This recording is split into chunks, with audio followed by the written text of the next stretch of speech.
का वक्त था। रमेश अपने ट्रक में अकेला सफर कर रहा था। रास्ते के दोनों तरफ अंधेरा था और ठंडी हवा चल रही थी। मेरे दिल में एक अजीब सा डर था, जैसे कुछ गलत होने वाला हो। थोड़ी देर तक चलने के बाद मैंने देखा एक पुराना ढाबा रास्ते के किनारे दिखाई दे रहा है। ढाबे के अंदर से धीमी रोशनी नजर आ रही थी, लेकिन ढाबे के अंदर से कोई और दिखाई नहीं दे रहा था।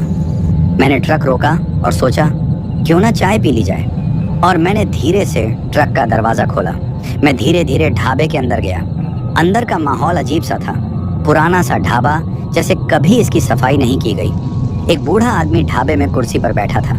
उसके चेहरे पर उदासी थी, लेकिन उसने जैसे ही मुझे देखा उसकी आंखों में खुशी की एक लहर दौड़ गई। मैंने कहा, चाय मिलेगी बाबा? बूढ़े आदमी ने धीमी आवाज में कहा, हाँ हाँ भाई, मिल जाएगी।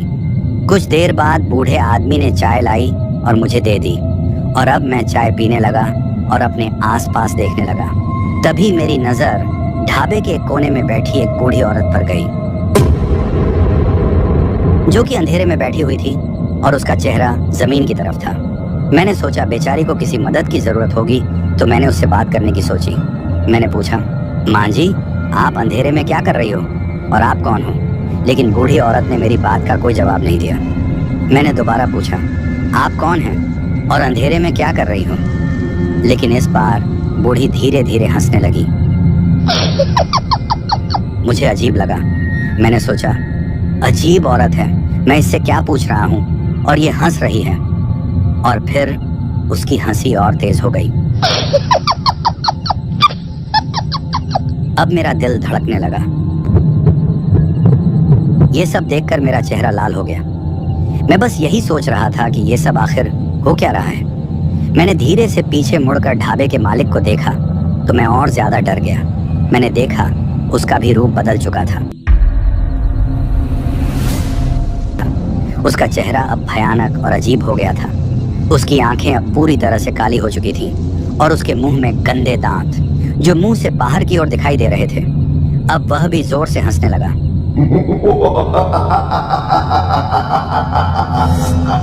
ये सब देखकर मैं घबरा गया। आखिर करता भी तो क्या करता। मैंने हिम्मत करके खुद को ढाबे से बाहर की ओर धकेला। गिरते संभलते अपने ट्रक तक पहुंचने की कोशिश करने लगा। बड़ी मुश्किल से मैं अपने ट्रक के केबिन में पहुंचा और तुरंत दरवाजा लॉक कर दिया। मैंने अपना ट्रक स्टार्ट किया, लेकिन ट्रक नहीं चला। मैंने दोबारा कोशिश की।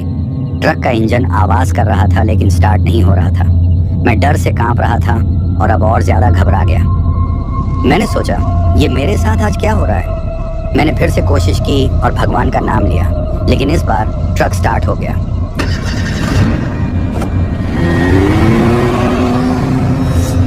जैसे ही मैंने ट्रक का इंजन स्टार्ट किया, मेरी जान में जान आई। ट्रक चलना शुरू हुआ और मैं धीरे धीरे ढाबे से निकल गया। लेकिन जैसे ही मैं ढाबे से थोड़ी दूर पहुंचा, मैंने देखा कि वो बूढ़ी औरत अब मेरे ट्रक के पास आ रही थी। वो मेरे ट्रक के साथ साथ दौड़ रही थी और मुझे लग रहा था कि वो कभी भी पास आकर मुझे मार डालेगी। उसके चेहरे पर एक भयानक मुस्कान थी, जैसे वो मुझे अपने जाल में फंसाकर मौत देने वाली हो।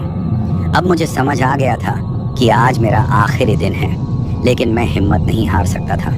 अगर मैं आज मर भी जाऊं तो भी अपनी जिंदगी के लिए कोशिश तो कर ही सकता हूं। अब मुझे दूसरी तरफ से ढाबे वाला बूढ़ा आदमी भी दिखाई देने लगा। वो भी मेरे ट्रक के साथ साथ दौड़ रहा था। एक तरफ वो बूढ़ी चुड़ैल, तो दूसरी तरफ वो बूढ़ा ढाबे का मालिक, जो अब एक भयानक रूप ले चुका था। उसकी आंखें खाली थीं और उसका मुंह खून से भरा हुआ था। वो दोनों मेरे साथ मेरे ट्रक के पीछे भाग रहे थे और मुझे लग रहा था कि अब मैं कभी भी इन दोनों से बच नहीं पाऊंगा। मैंने ट्रक की स्पीड बढ़ाई, लेकिन अब भी वो दोनों मेरे साथ चल रहे थे।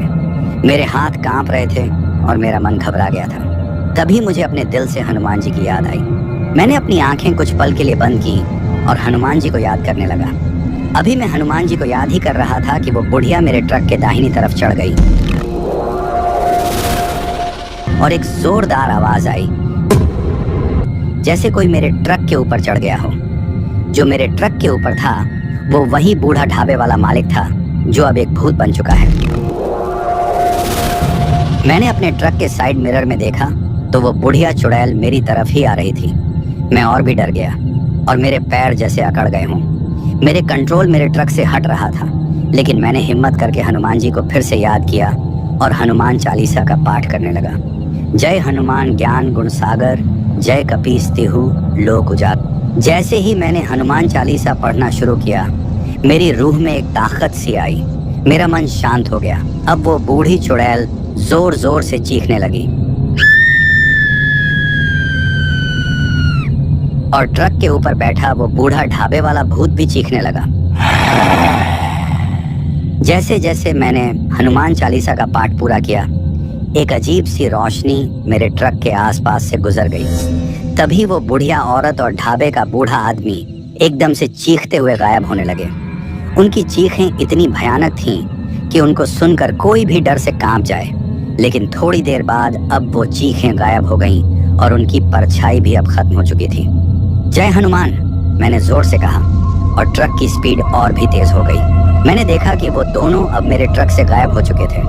ट्रक का रास्ता अब रोशन हो गया था, जैसे कुछ हुआ ही नहीं है। मुझे अपनी जीत पर विश्वास नहीं हो रहा था। मैंने एक गहरी सांस ली और अपनी आंखों में आंसू छुपा लिए। हनुमान जी की कृपा थी जो मैंने ये सफर पार किया। मैंने अपने दोनों हाथ उठाए और हनुमान जी को प्रणाम किया। उस दिन के बाद मैं कभी भी रात के समय किसी पुराने ढाबे में नहीं रुका। आज भी जब मैं उस दिन को याद करता हूँ तो मेरी रूह कांप जाती है।